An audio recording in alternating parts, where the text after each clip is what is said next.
What's up, guys? Ashley Bornanson here with the Red Carpet Report. Today we're at Beverly Hills at the Paley Fest previews, catching up with the cast and executive producers of a show that's literally going to blow your mind. Let's go get inside of the minds of tomorrow people.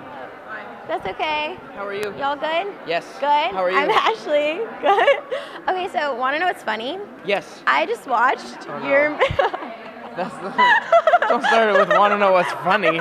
I just watched your... No, I just mean it's funny that like I literally just watched you like a day ago on, is it called Picture This? Or Picture... Yes. I was... you're laughing. I think I was 19. I think that was about 5 or 6 years ago. It was 2008. That was great, though. You do not age, by the way. Thank you. It was the lowest I've ever been on the IMDb star meter. You like how that's a thing? That's a thing, people.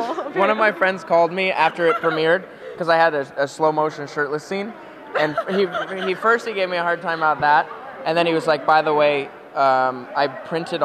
he printed the page from the internet. I was like number 30 something, like right sandwiched in between Brad Pitt and Tom Cruise, and he printed it on photo paper and gave it to me as like a souvenir.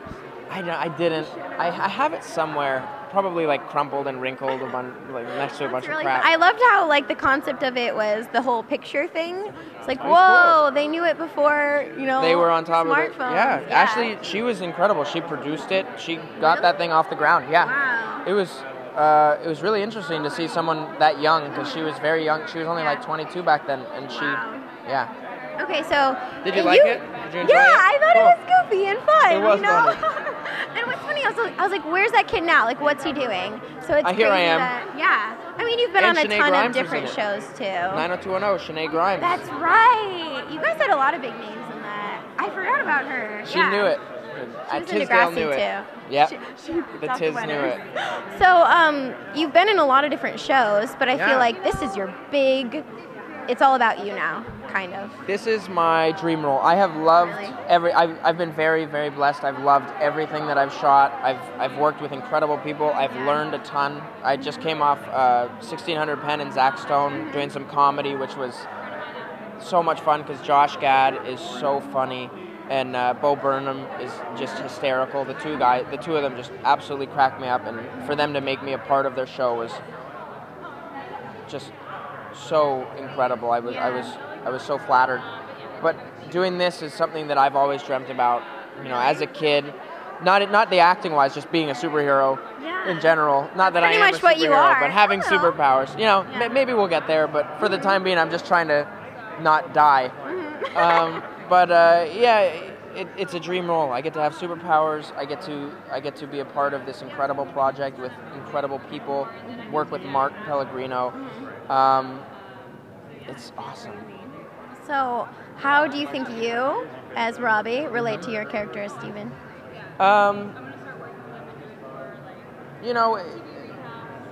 It was cool. I was talking to Danny, our director, and he said, and Phil and Greg, and we just kind of talked at the backstory a little bit. And, other than having never known his dad, this kid was a normal kid, went to school, average grades, sports, was fairly popular, and then out of nowhere started to lose his mind. So I can't really relate to that, but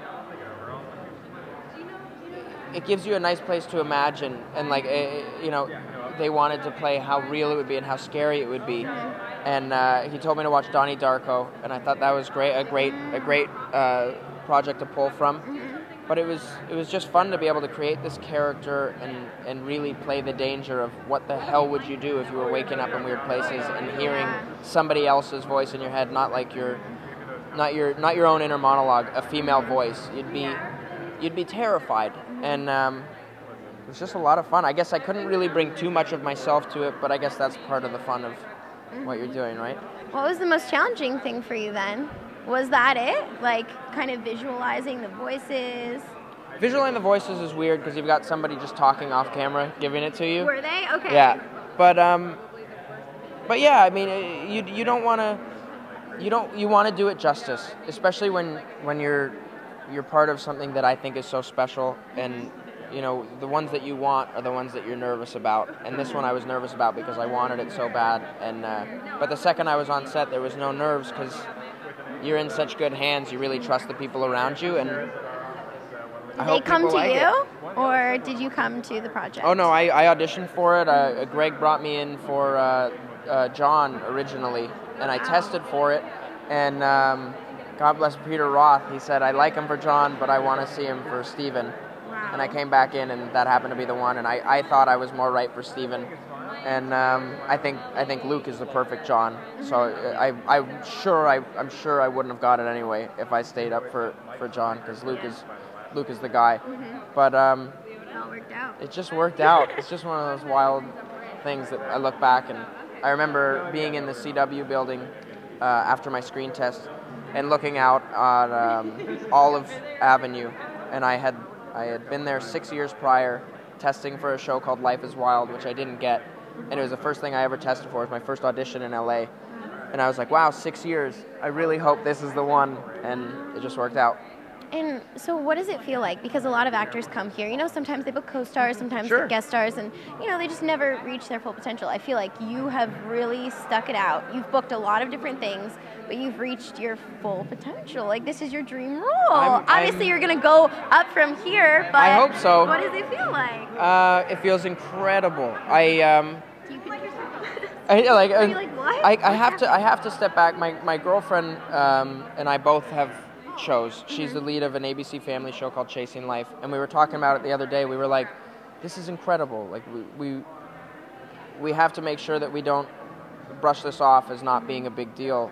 You know, keep a you know, a solid head on your shoulders. But if you don't see this for what it is, you know, you don't want to, because a ton of our friends are acting and a lot of them are successful, but this is a big deal. You don't want to pretend it's not and brush it off. Yeah. But it's incredible. You know, I feel like what I've learned is you just have to stick with it, because I see a lot of the same people that I saw when I first moved out here, but at the same time, when I first moved out here, I would see everybody new at every audition. And then throughout the years, some people couldn't afford to stay. Some people lost interest. Some people that couldn't take the rejection. And it slowly weans it out to a few that I see at almost every audition. And there's a mutual respect now, and it's one of those things where it's just one of the interesting sides of the industry that you don't see unless you're in it. For a long time. Yeah. Yeah. Thank you so much, Thank Robbie. you. I'm excited. It looks too. cool. I was like, Thank you. yeah, that kid's got it. From picture this. Well, I hope you like it. Thanks for watching the Red Carpet Report. If you like this video, be sure to like it, and for more interviews, subscribe. And leave me a comment below telling me what your superpower would be if you were a tomorrow person. Mine would be super strength, so I could crush fools. Yeah. Legend. She asked me if I am scary through the entire shoot, or do I come out of character? No, he's terrifying. Yeah? No, Mark is unbelievably nice and caring and this amazing man. And then we start rolling and he scares the crap out of me. Really?